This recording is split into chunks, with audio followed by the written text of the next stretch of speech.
Hello बच्चों, नमस्कार। आप सभी का स्वागत है एमएसबी एकेडमी के यूट्यूब चैनल में। बच्चों, आज हम क्वाड्रेटिक इक्वेशन द्विघात समीकरण चैप्टर स्टार्ट करेंगे और उससे संबंधित कुछ महत्वपूर्ण क्वेश्चन देखेंगे।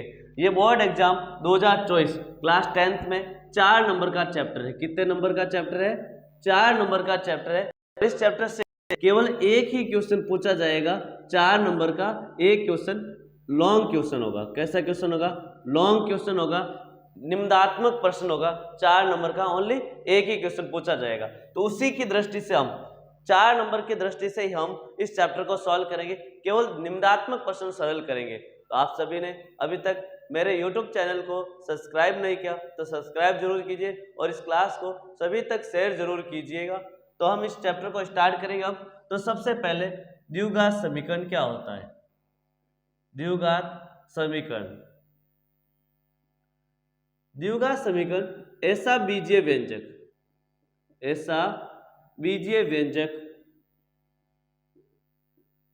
जिसमें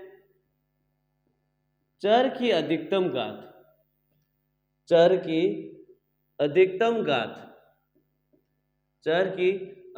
घात 2 है, उसे क्या बोलते हैं? द्विघात समीकरण यानी क्वाड्रेटिक इक्वेशन। क्या बोलते हैं? Quadratic equation. Power of variable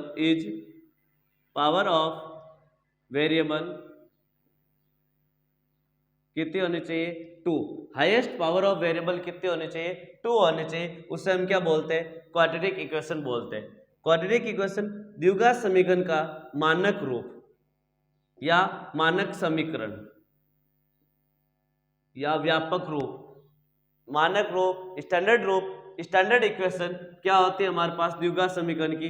ax² plus bx plus c equal to 0। इसमें x की हाईएस्ट पावर 2 होना जरूरी है। ऐसा नहीं x की पावर 0 आ गया तो वो क्वाड्रेटिक इक्वेशन नहीं होगी। 3 पावर है तो अभी क्वाड्रेटिक इक्वेशन नहीं होगी, द्विघात समीकरण नहीं होगा। तो उसकी हाईएस्ट पावर कितनी होनी चाहिए? 2 होनी चाहिए। a b c, यहाँ पर जो a b c है वो वास्तविक संख्या है। कौन सी संख्या है?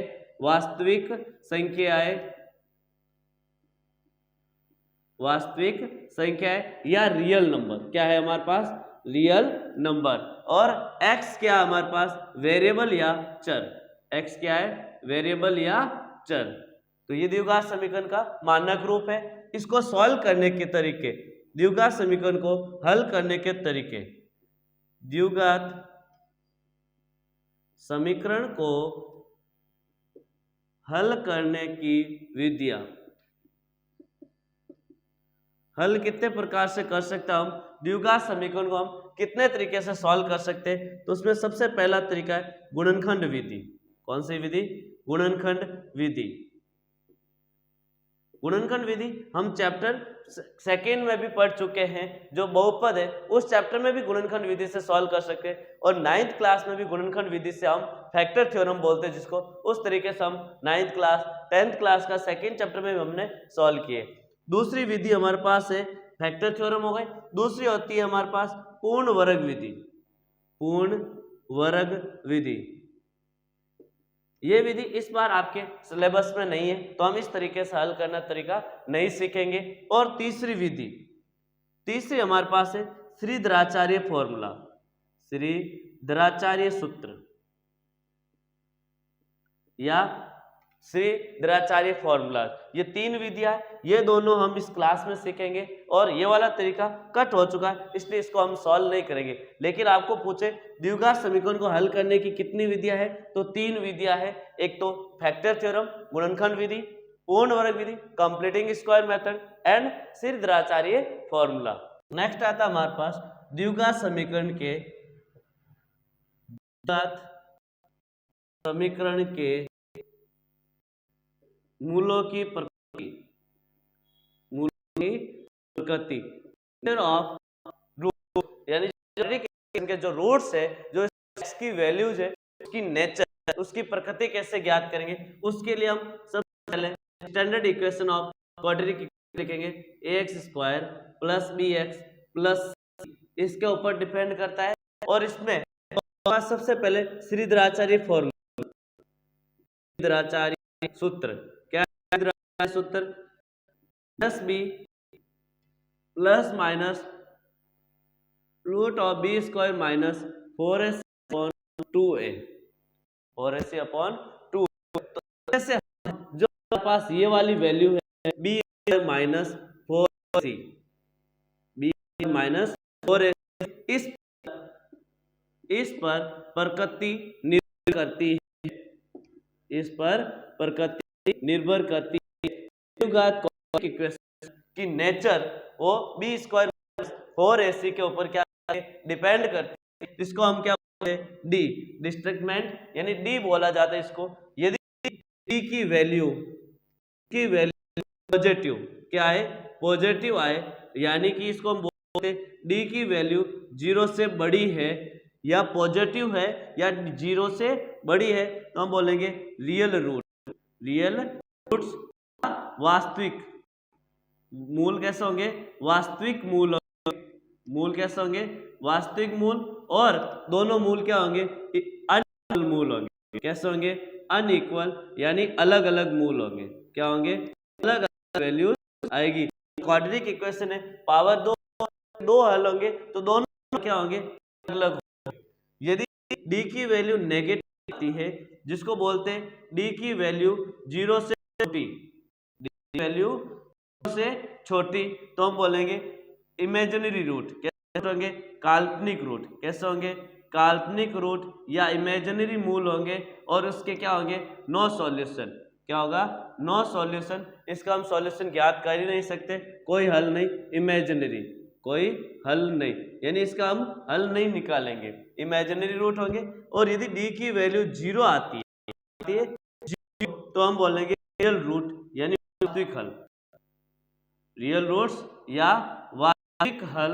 और वास्तविक हल का मतलब है 0 होता है, वास्तविक या वास्तविक मूल, वास्तविक मूल या वास्तविक हल। जो हमारे मूल होंगे वास्तविक होंगे, रियल होंगे, और जो इसके रूट्स होंगे वो क्या आएंगे? इक्वल रूट होंगे। कैसे रूट होंगे? इक्वल रूट, यानी जो दोनों रूट होंगे वो क्या होंगे? समान होंगे, इक्वल होंगे। यहाँ क्या होंगे? भिन्न भिन्न होंगे, अलग अलग होंगे, असमान होंगे। हम भिन्न भिन्न भी लिख सकते हैं, असमान भी लिख सकते हैं। जब डी की वैल्यू पॉजिटिव हो, 0 से बड़ी हो, तो अनइक्वल असमान रूट होंगे, अलग अलग रूट होंगे, वास्तविक रूट होंगे। जब डी की वैल्यू नेगेटिव हो, काल्पनिक मूल होंगे जिसको हम ज्ञात नहीं कर सकते, कोई हल नहीं है। और D equal to 0 real root, वास्तविक मूल। इसमें काल्पनिक रूट आएंगे। कैसे रूट आएंगे? काल्पनिक रूट आएंगे। हम केवल इमेजिन करेंगे। क्या करेंगे? इमेजिन। और इसमें क्या आ जाएंगे? इक्वल और वास्तविक रूट। नेक्स्ट देखिए, द्विघात समीकरण के मूल अल्फा एंड बीटा है तो, अल्फा एंड बीटा है तो, अल्फा और बीटा हो तो क्या होंगे? जैसे एक द्विघात समीकरण है x square plus b x plus c बराबर 0। यदि इस द्विघात समीकरण के दोनों मूल अल्फा और बीटा है तो इनका sum, alpha plus beta, sum of zeros, मूलों का योग, मूलों का योग क्या होगा? मूलों का योग माइनस बी अपॉन ए, यानी हम लिख सकते हैं एक्स का गुणांक अपॉन एक्स स्क्वायर का गुणांक, एक्स का गुणांक अपॉन एक्स का गुणांक। अल्फा इंटू बीटा, मूलों का गुणनफल, मूलों का गुणनफल क्या होगा? मूलों का गुणनफल सी अपॉन ए, यानी अचर, अचर राशि अपॉन एक्स स्क्वायर का गुणांक, एक्स स्क्वायर का गुणांक। यदि द्विघात समीकरण लिखना है तो द्विघात समीकरण लिखना है तो कैसे लिखेंगे? जब हमें मूलों का योग और गुणनफल या मूल देर को गए तब एक्स स्क्वायर माइनस शून्यांकों का योग या मूलों का योग, मूलों का योग या शून्यांकों का योग इंटू एक्स प्लस मूलों का गुणनफल या शून्यांकों का गुणनफल, शून्यांकों का गुणनफल। ये हमारे पास क्या है, क्वाड्रेटिक इक्वेशन लिखने का फॉर्मूला है, द्विघात समीकरण लिखने का फॉर्मूला है, जो हम सेकेंड चैप्टर में पढ़ चुके हैं। अब हम एक क्वेश्चन लेंगे, इस क्वेश्चन के अनुसार अब इस चैप्टर के सॉल्व करेंगे, महत्वपूर्ण क्वेश्चन। तो पहला क्वेश्चन हमारे पास है, दो क्रमागत धनात्मक पूर्णांकों का गुणनफल 306 है, पूर्णांकों को ज्ञात कीजिए। दो धनात्मक पूर्णांक, पहले तो दो पूर्णांक लीजिए, माना कि दो क्रमागत धनात्मक पूर्णांक यानी दो कंटिन्यूस पूर्णांक इंटीजर्स नंबर लेने। कैसे नंबर सुने, पॉजिटिव कंटिन्यूस नंबर। तो पहला नंबर x होगा, तो दूसरा कंटिन्यू नंबर है तो एक प्लस हो जाएगा x + 1।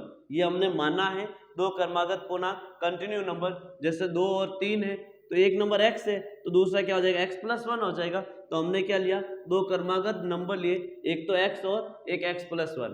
क्वेश्चन में कह रहा है प्रश्न के अनुसार दोनों संख्याओं का गुणनफल कितना दे रखा है, 306 दे रखा है। इसको सॉल्व करना है तो सॉल्व कीजिए, x² + x बराबर 306, यानी x को x से गुणा किया, x को 1 से गुणा किया। अब क्या आया, x² + x प्लस का 306 इधर आएगा तो माइनस का 306 = 0। अब इस इक्वेशन को हमें क्या करना है, सरल करना है। ये तो द्विघात समीकरण बन गई, लेकिन इसको हमें क्या करना है, सरल करना है। तो सरल करने के लिए हमारे पास दो तरीके हैं जो अभी हम सीखेंगे। एक तो पहला तरीका है श्रीधराचार्य फॉर्मूला और दूसरा गुणनखंड विधि। कौन सी विधि, गुणनखंड विधि, और एक हो जाएगा श्रीधराचार्य फॉर्मूला। तो सबसे पहले हम इसको गुणनखंड विधि से सरल करते हैं, जो सेकेंड चैप्टर में हमने सीखी है। तो 306 के फैक्टर्स करो, पहले तो 306 के फैक्टर निकालिए, क्या आएगा, हम प्राइम फैक्टर्स निकाल लेते हैं, उसके बाद हम इसके फैक्टर पता करेंगे। तो इसमें 2 का भाग जाएगा, कितने बार जाएगा, 153 बार। कितने बार जाएगा, 153 बार जाएगा। फिर 3 का भाग दूंगा मैं 5 और 1 51 बार। फिर 3 का भाग 17 बार और 17 का भाग 1 बार। अब हमें क्या करना है, ये तो हमारा फैक्टर हो गया। अब हमें ऐसी संख्या लेनी जिसका आंसर कितना आना चाहिए, 1 आना चाहिए। दो संख्याओं को प्लस या माइनस करने पे 1 आना चाहिए और गुणा करने पे कितना आना चाहिए, 306। अब मैं इनमें से कोई भी दो संख्याओं को लूंगा, गुणा करके लेनी ये सारी है, 306 आना चाहिए। जब सब संख्याओं को गुणा करेंगे तब 306 आएगा। 2 × 3 × 3 × 11। जब इन सबको गुणा करूंगा तो कितना आएगा, 17। जब मैंने इन सबको गुणा करूंगा तो कितना आएगा, 306 आएगा। अब मेरे को इसको फैक्टर निकालने, तो एक फैक्टर में ले लेता हूँ 17, दूसरा 3 × 3 9, 9 × 2 18। एक तो फैक्टर गए 18 × 17। देखिए 18 में से 17 माइनस करते 1 आ जाएगा और 18 को 17 से गुणा करते 306 आएगा। तो हमारा फैक्टर्स क्या हो जाएगा, 18 × 17। हमें इसमें से फैक्टर निकाल लेने। यदि मैं 3 × 2 6 और 17 × 3 51, 6 × 51 लेता हूँ, लेकिन उस टाइम मेरा एक आंसर नहीं आएगा माइनस करने पर। तो इस प्रकार हमारा आंसर क्या आएगा, 18 × 17। तो मैं लिखूंगा x² + 18x। हमेशा यहाँ से बड़ा नंबर पहले लिखना है और जो सिंबल है वही लगाना है। माइनस करने पर आंसर आ रहा हमारा, देखो 18 में से 1 माइनस करना है, इसका मतलब एक संख्या किसकी होगी, माइनस की, और एक संख्या किसकी होगी, प्लस की। प्लस की संख्या बड़ी होनी चाहिए क्योंकि यहाँ आंसर प्लस का आ रहा है। तो मैंने प्लस की संख्या बड़ी लिख दी और माइनस की संख्या छोटी लिख दी, -306 = 0। अब हम इनमें से कॉमन लेंगे, तो इसमें से x कॉमन आ रहा है, x + 18। x कॉमन ले, एक x बचा, x कॉमन ले 18।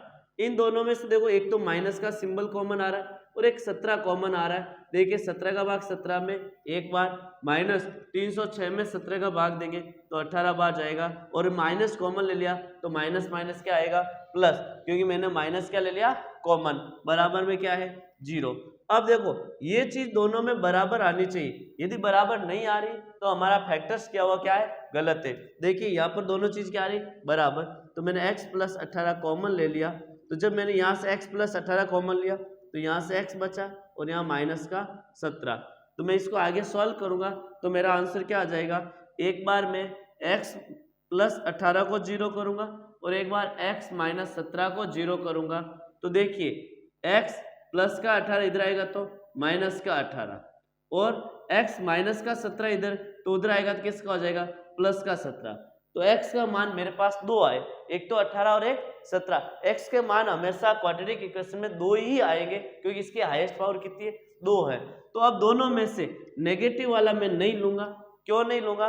क्योंकि धनात्मक पूर्णांक बोला गया, ये नेगेटिव इंटीजर्स नंबर है, इसलिए मैं इसको नहीं लूंगा। मेरे को कौन से नंबर चाहिए? Positive integers number. तो पहला नंबर क्या हो जाएगा?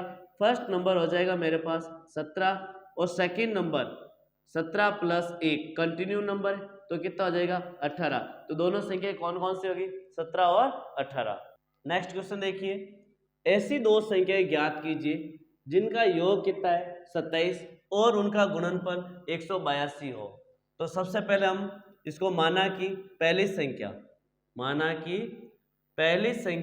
कितनी हो जाएगी हमारे पास x, माना कि पहली संख्या कितनी हो जाएगी x। तो दूसरी संख्या कितनी होगी? दूसरी संख्या 27 माइनस x। क्यों होगी 27 माइनस x? देखो दो संख्याओं का योग कितना दे रखा है 27, दो संख्याओं का योग कितना है 27, यानी दो संख्याओं का योग 27 है। यदि पहली संख्या 10 होगी तो दूसरी संख्या कितनी होगी? 27 माइनस 10 17 आया ना। 27 में से 10 माइनस करेंगे तो कितनी आ जाएगी 17, दूसरी संख्या आ जाएगी। यदि मैं पहली संख्या 1 लेता हूं तो दूसरी संख्या कितनी आ जाएगी? यदि मैं पहले संख्या 1 लेता हूं तो दूसरी संख्या कितनी आ जाएगी? 26 आ जाएगी। तो यानी दो संख्या का योग 27 है, तो इसका हम एक संख्या लेंगे तो दूसरी संख्या क्या हो जाएगी? उसमें से माइनस करने पर आ जाएगी। तो पहली संख्या मैंने x ली तो दूसरी कितनी हो जाएगी 27 माइनस x। प्रश्न के अनुसार क्या कह रहा है? दोनों संख्याओं का गुणनफल, जो संख्या है हमारे पास x गुणा 27 माइनस x, दोनों का गुणनफल कितना दे रखा है 182। हमें क्वेश्चन में कह रहा है प्रश्न के अनुसार x को 27 से गुणा किया 27x, x को x से गुणा किया x स्क्वायर बराबर 182। इन संख्याओं को इधर भेज दीजिए तो हमारे पास एक क्वाड्रेटिक इक्वेशन बन जाएगी x square minus 27x plus 182 equal to 0। अब इसको हमें क्या करना है? सॉल्व करना है। तो यहाँ हमारे पास कितना है 182। तो सबसे पहले 182 के फैक्टर्स कीजिए। मैं 2 का भाग देता हूँ 9 और 1 91। फिर मेरे पास 2 का भाग नहीं जाता है, 7 का भाग जाएगा 13 बार और 13 का भाग कितने बार जाएगा? 1 बार। फैक्टर क्या है? 2 × 7 × 13। ये मेरे फैक्टर्स आ गए। अब इनमें से देखो मेरे को कितना लेके आना? 27 लेके आना। तो यदि मैं इन दोनों का गुणा और इसको गुणा करके प्लस करता हूँ, इन दोनों का गुणनफल 7 × 2 14 और 13, दोनों को गुणा करूंगा तो 182 आएगा। लेकिन यदि मैं इन दोनों संख्याओं को प्लस करता हूं तो देखिए 27 आ जाएगा। आएगा नहीं आएगा? दोनों को प्लस करने पर 27 आएगा। माइनस का 27 चाहिए, इसका हम लोग दोनों संख्या किसकी होनी चाहिए? माइनस की होनी चाहिए। तो अभी तो माइनस माइनस क्या हो जाएगा? प्लस हो जाएगा।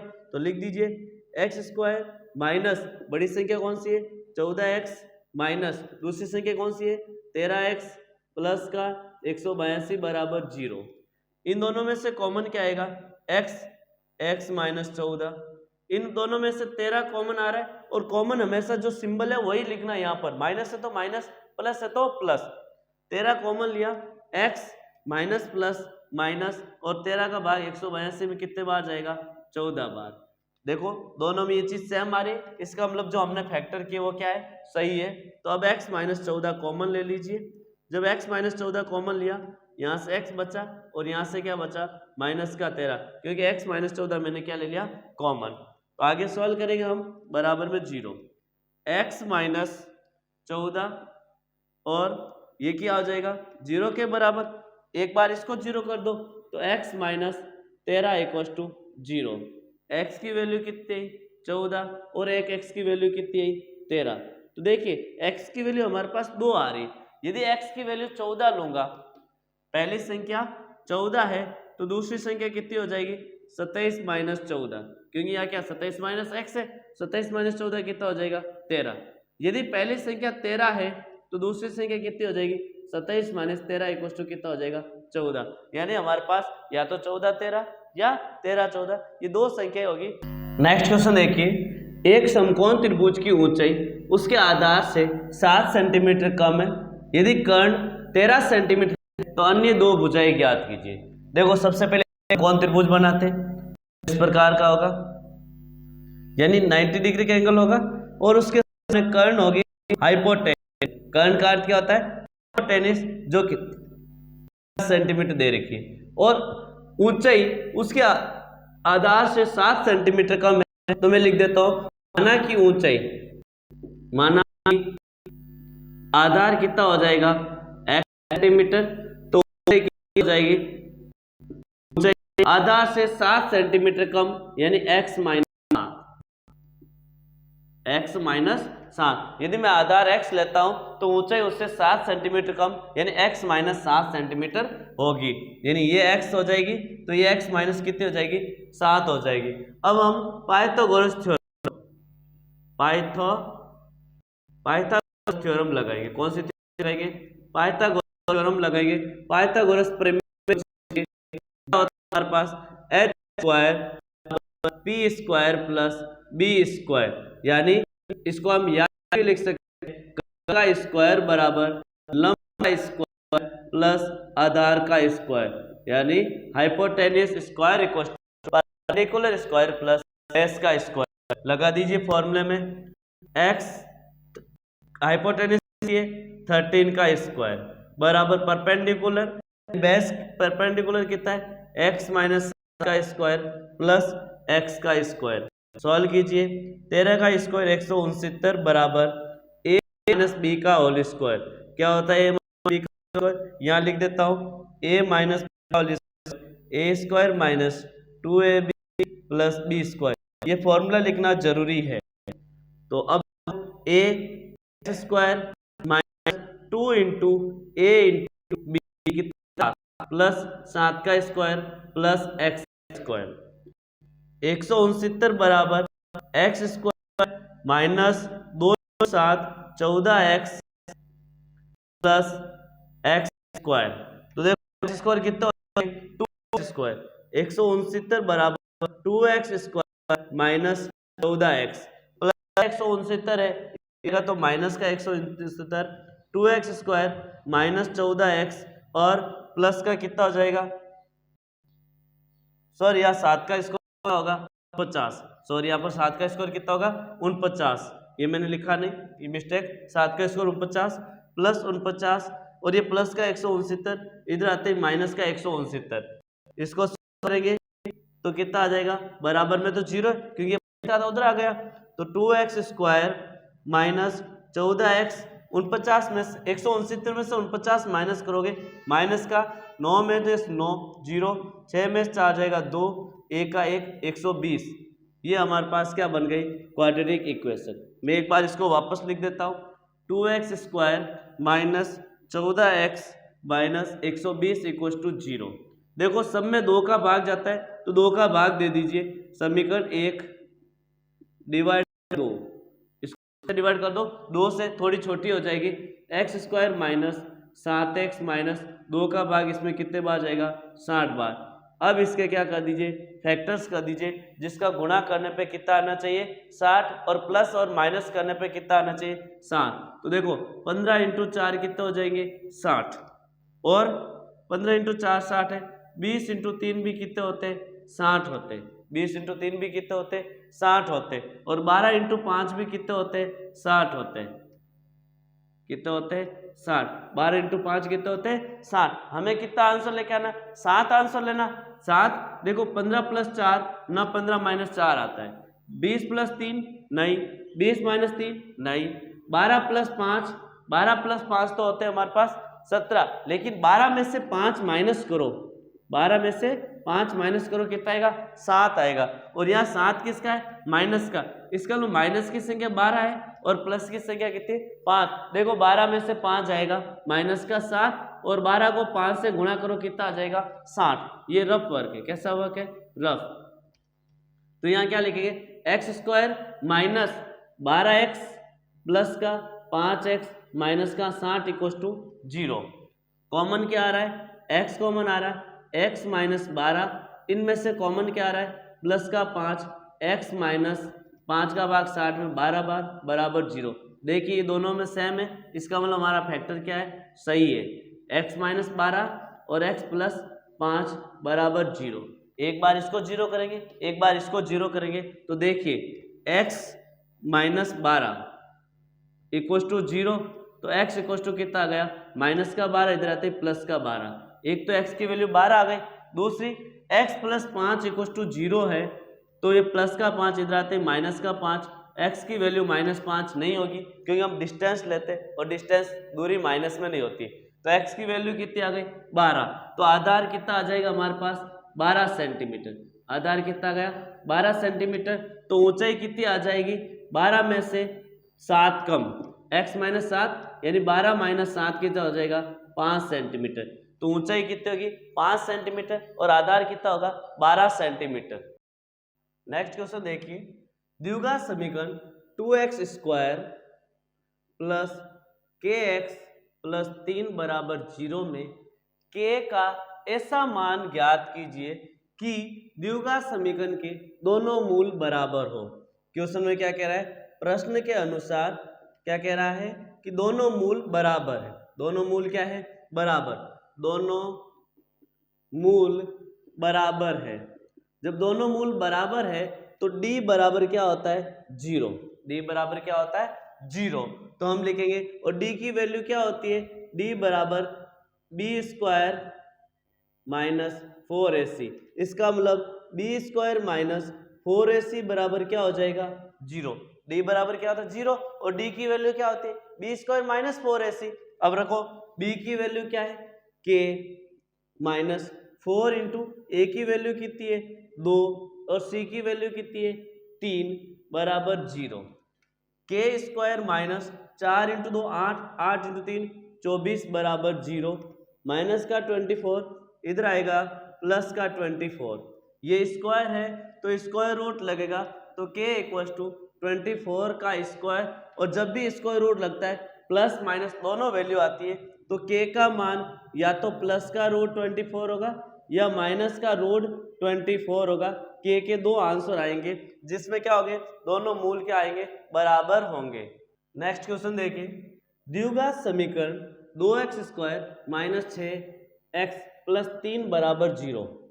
2x square minus 6x plus 3 बराबर 0 के मूलों की प्रकृति ज्ञात कीजिए। सबसे पहले मूलों की प्रकृति ज्ञात करना, यानी हमें d ज्ञात करना है, और d क्या होता है, b स्क्वायर माइनस 4ac। तो ज्ञात कीजिए, यदि मूलों का अस्तित्व हो तो उन्हें ज्ञात कीजिए। यदि मूल का अस्तित्व हो, वास्तविक मूल आते तो उन्हें फाइंड दें, उन्हें ज्ञात करना है। तो देखिए d डिस्ट्रिक्टमेंट ज्ञात करेंगे हम, b square minus 4ac, b कितना है 6 माइनस 6 का स्क्वायर माइनस 4 इंटू ए कितना है 2 और c कितना है 3। यानी ये b है, ये a है, और ये क्या है हमारे पास c। स्टैंडर्ड इक्वेशन होती है x square plus b x plus c equal to 0। इससे तुलना की तो a का मान कितना है हमारे पास 2, b का मान माइनस का 6 और c का मान 3। सॉल्व करो, 6 का स्क्वायर 36, 6 का स्क्वायर कितना होगा 36 माइनस 4 इंटू 2 8, 8 3 24 कितना या 24। देखो 4 इंटू 2 8, 8 3 24। 36 में से 24 माइनस करो तो कितना आएगा 12। डिस्ट्रिक्टमेंट डी कितना आएगा 12। डी का मान कैसा है, 0 से बड़ा है। डी का मान कैसा है, 0 से बड़ा है। तो दोनों रूट कैसे होंगे, असमान और वास्तविक।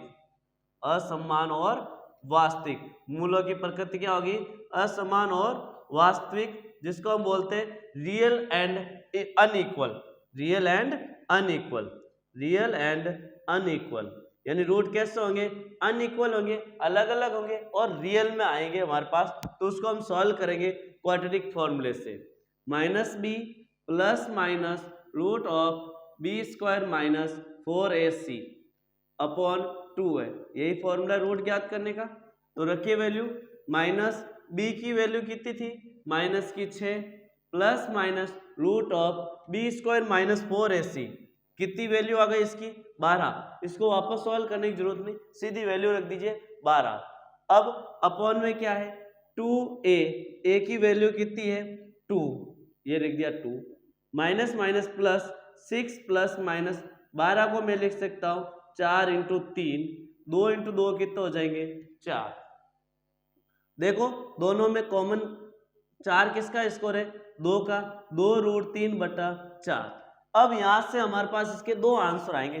पहला तो हम प्लस का सिंबल लेंगे, प्लस लेने पर प्लस लेंगे तो क्या आएगा, 6 + 2√3/4। देखिए दोनों में 2 कॉमन आ रहा है तो 2 कॉमन लिया, 3 + √3/4। 2 का भाग इसमें कितने बार गया, 2 बार। तो पहला मूल कितना आ गया, 3 + √3/2। और दूसरा मूल ज्ञात करेंगे हम तो कितना आ जाएगा। उस कंडीशन में हम माइनस सिंबल लेंगे। क्या लेंगे, माइनस लेने पर। जब भी माइनस लेंगे तो क्या आ जाएगा, 6 - 2 3/4। यहाँ प्लस ले लिया, दूसरी बार क्या लिया, माइनस। अब देखो इनमें से कॉमन क्या आ रहा है, 2 कॉमन आ रहा है, 3 - √3/4। 2 का भाग 2 बार, तो दूसरा रूट क्या आया, 3 - √3/2। तो इस क्वाड्रेटिक इक्वेशन के मूलों का अस्तित्व था तो हमने इसको सॉल्व किया तो उसके दो आंसर आए। पहला 3 + √3/2, दूसरा 3 - √3/2। नेक्स्ट क्वेश्चन, दो क्रमागत धनात्मक पूर्णांक ज्ञात कीजिए जिनके वर्गों का योग 365 है। यानी दो कंटिन्यू पूर्णांक है, धनात्मक पूर्णांक है, उनके वर्गों का योग 365 है। तो हम दो कंटिन्यू पूर्णांक लेंगे। माना कि दो क्रमागत धनात्मक पूर्णांक, हमने दो क्रमागत धनात्मक पूर्णांक लिए। पहला मैंने लिया x, दूसरा लिया x + 1। दो कंटिन्यू पूर्णांक है। प्रश्न के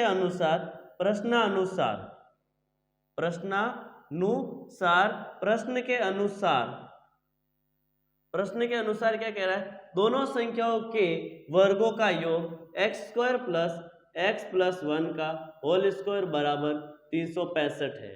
तो इसको सॉल्व करेंगे। x² + a + b का होल स्क्वायर, पहले मैं a + b का होल स्क्वायर का फॉर्मूला लिख देता हूँ, a² + 2ab + b²। तो क्या लिखेंगे, x² + a का स्क्वायर x का स्क्वायर प्लस 2 × ax है, b 1 है, प्लस 1 का स्क्वायर बराबर 365। एक और एक 2x² प्लस 2 × 1 2x प्लस का 1 माइनस का 365 बराबर 0। प्लस का था इधर आएगा तो माइनस का। 2x² प्लस 2x माइनस का 364 बराबर 0। देखिए सब में 2 का भाग जाता है तो मैंने 2 से डिवाइड कर दिया। x² + x माइनस 182 बराबर में क्या आया, 0। अब हम इसको फैक्टराइज करेंगे तो 182 के फैक्टर एक तो 14 × 13 हो जाएगा, 14 को 13 से गुणा करेंगे 182 आएगा। कितना आएगा, 182 आएगा। क्योंकि इसको मैं लिख सकता हूँ 2 × 7 × 13, ये इसके गुणनखंड है, प्राइम फैक्टराइज है। तो इसका मैं फैक्टर्स लूंगा तो 14 × 13 आएगा और दोनों को माइनस करेंगे तो 1 आएगा। यानी 14 में से 13 घटाते कितना आ जाएगा, 1। तो मैं यहाँ लिखूंगा x² + 14x minus 13x minus 182 बराबर 0। देखो 14 में से 1 जाएगा, किसका बचेगा, प्लस का 1। इसको सॉल्व कर लीजिए तो यहाँ से देखिए दोनों में से x कॉमन आ रहा है, मैंने x कॉमन ले लिया, पीछे क्या बचा, 1x + 14। आगे यह माइनस है तो माइनस ही कॉमन लेंगे, प्लस है तो प्लस, और दोनों में देखो 13 कॉमन आ रहा है, x माइनस 13 का भाग 182 में 14 बार जाता है। देखो 13 × 14 182 बराबर में 0। इन दोनों में ये टर्म सेम है, सॉरी माइनस माइनस क्या हो जाएगा, प्लस हो जाएगा। तो देखिए ये दोनों टर्म्स सेम है। यदि यहाँ पर माइनस होता, टर्म्स अलग होती तो हम बोलते गलत है। और गलत क्या था, क्योंकि मैंने यहाँ माइनस कॉमन लिया और माइनस की जगह माइनस लगा दिया, जबकि माइनस माइनस क्या होता है, प्लस होता है। दोनों में x + 14 कॉमन आ गया तो यहाँ बचेगा x और यहाँ क्या बचेगा, माइनस का 13 = 0। एक बार x + 14 = 0 लिखेंगे, एक बार x - 13 = 0 लिखेंगे तो x बराबर 13 आएगा और एक बार x बराबर माइनस का 14 आएगा, क्योंकि यहाँ प्लस का इधर आते ही माइनस का। और हम बोलेंगे यह संख्या नहीं हो सकती है क्योंकि ये ऋणात्मक संख्या, हमें दो धनात्मक संख्या चाहिए। तो पहली संख्या कितनी हो जाएगी, 13। फर्स्ट संख्या कितनी हो जाएगी, 13। तो सेकंड संख्या कितनी हो जाएगी, 13 प्लस 1 बराबर 14, तो 100 संख्या 13 होगी और दूसरी संख्या कितनी होगी 14 होगी। नेक्स्ट क्वेश्चन, क्या परिमाप 80 मीटर तथा क्षेत्रफल 400 मीटर स्क्वायर के एक पार्क को बनाना संभव है? यदि है तो उसकी लंबाई व चौड़ाई ज्ञात कीजिए। यानी सबसे पहले तो नेचर ज्ञात करना है, यदि संभव है तो उसकी लंबाई व चौड़ाई ज्ञात कीजिए। तो देखिए सबसे पहले कहता है परिमाप, पार्क है तो माना की लंबाई x है, माना की लंबाई कितनी ले ली हमने x और चौड़ाई कितनी ले ली y। क्या ले ली चौड़ाई y, क्योंकि आयताकार पार्क होगा, क्योंकि परिमाप और क्षेत्रफल दे रखा है तो हमने एक पार्क की लंबाई और चौड़ाई ले ली, क्योंकि उसमें कह रहा है लंबाई और चौड़ाई। तो अब बोलो परिमाप कितना है 80 मीटर, और परिमाप का फॉर्मूला क्या होता है, परिमाप का फॉर्मूला होता है 2 कोष्टक लंबाई प्लस चौड़ाई। रखो मान 80 बराबर 2 कोष्टक लंबाई x प्लस चौड़ाई y, 2 मल्टीप्लाई में डिवाइड में 80 बटा 2 बराबर x प्लस y, 2 का भाग इसमें 40 बार, तो 40 बराबर x प्लस y। यहाँ से मैं x की वैल्यू निकाल देता हूँ, तो प्लस का y है इधर आएगा तो माइनस का y, तो x बराबर 40 माइनस y, x बराबर कितना हो जाएगा 40 माइनस y, प्लस का y इधर आते माइनस का y। दूसरी कंडीशन, क्षेत्रफल कितना दे रखा है 400 मीटर स्क्वायर। सेकेंड कंडीशन, क्षेत्रफल 400 मीटर स्क्वायर, क्षेत्रफल का फॉर्मूला क्या होता है, एरिया का formula length into breadth. Value रखो, लेंथ क्षेत्रफल कितना है 400, लेंथ कितनी है हमारे पास x और ब्रेथ कितनी है y। समीकरण 1 से, समीकरण 1 से x का मान रखने पर, समीकरण 1 से x का मान रखने पर, एक का x का मान कितना 40 माइनस वाई, 400 बराबर 40 माइनस वाई गुणा y, मल्टीप्लाई करो 400 बराबर 40 वाई माइनस वाई स्क्वायर, ये चीजें इधर लेके आ जाइए, वाई स्क्वायर प्लस का 40 माइनस का 40 वाई और प्लस का 400 का प्लस का 400 बराबर 0। अब हमें नेचर निकालनी, इसकी क्या निकालनी नेचर। नेचर कैसे निकालेंगे, तो d निकालना हमें, और d क्या होता है बी स्क्वायर माइनस 4ac, ये होता है क्वाड्रेटिक इक्वेशन बन गए। निकाल लीजिए, b कितना हमारे पास, b है 40 माइनस 40 का स्क्वायर माइनस 4 इंटू a का मान कितना है 400, c का मान सॉरी a का मान तो 1 है और c का मान कितना है 400, मल्टीप्लाई में आगे पीछे लिख सकते हैं। 40 का square 1600 minus 4 into 4 1600, 1600 minus 1600 0, d की वैल्यू 0 आ गई, इसका मतलब रियल एंड इक्वल रूट। कैसे रूट है रियल एंड इक्वल, वास्तविक और सम्मान। कैसे रूट है वास्तविक और सम्मान। तो अब ज्ञात कीजिए, फॉर्मूले में वैल्यू रखिए minus b plus minus root of b square minus 4ac upon 2a, 2a root निकालने का फॉर्मूला, x की वैल्यू निकालें बराबर माइनस b की वैल्यू कितनी है माइनस का 40 plus minus b square minus 4ac कितना हो जाएगा 0 अपॉन 2 इंटू 1 2। तो x बराबर क्या आया माइनस माइनस प्लस 40 बटा 2 कितना हो जाएगा 20। तो x के दो मान आएंगे, प्लस लूंगा मैं सिंबल तो भी प्लस माइनस 0, यहाँ प्लस माइनस क्या है 0 है, प्लस माइनस क्या है 0। इस 0 का कोई मतलब होता है क्या, नहीं होता है। तो 2 का भाग 40 में कितने बार जाता है 20 बार, तो x की वैल्यू कितनी आ जाएगी 20 मीटर, यानी x के दो मान आएंगे, दोनों ही 20 20 आएंगे, तो लंबाई कितनी हो जाएगी 20 और चौड़ाई कितनी हो जाएगी 40 माइनस 20। समीकरण 1 में x का मान रखने पर, समीकरण 1 में x का मान 20 रखने पर x बराबर 40 माइनस